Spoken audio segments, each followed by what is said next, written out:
भावचित किरकोळ वादातून पारळीने पिता पुत्रावर हल्ला, दोघांवर गुन्हा.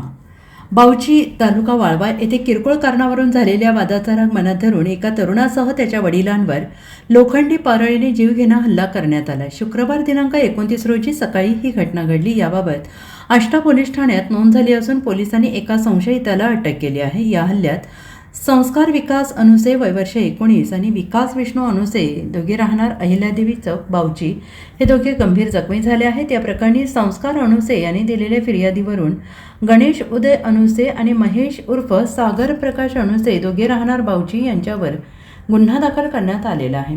मुख्य संशयित महेश अनुसे याला पोलिसांनी अटक केली आहे. पोलिसांकडून मिळालेल्या माहितीनुसार संशयित गणेश अनुसे यांनी किरकोळ कारणावरून संस्कार याला फोनवरून शिवीगाळ केली. याचा जाब विचारण्यासाठी संस्कार गेला होता. याचा राग मनात धरून गणेशचा चुलत भाऊ महेश याने संस्कारला फोन करून बाहेर येण्यास सांगितले. त्यानंतर संशयित महेश अनुसे बावची गावातील कृष्णा अनुसे यांच्या पानपट्टीसमोर आला. त्याने संस्कारला पुन्हा शिवीगाळ करण्यास सुरुवात केली आणि यावेळी संस्कार आणि त्याचे वडील विकास अनुसे हे महेशला समजावून सांगण्यासाठी गेले. मात्र संतापलेल्या महेशने स्वतःच्या हातातील लोखंडी पारळीने संस्कारच्या कपाळावर आणि डोक्याच्या पाठीमागे आणि उजव्या हातावर सपासप वार केले. हा हल्ला सोडवण्यासाठी मध्ये पडलेले संस्कारचे वडील विकास अनुसे याच्याही डोक्यात पाठीमागून वार करून त्यांना गंभीर जखमी करण्यात आले. यावेळी सोबत असलेल्या गणेश अनुसे यानेही पितापुत्रास लाथाबुक्क्यांनी बेदम मारहाण करत जीवे मारण्याची धमकी दिली.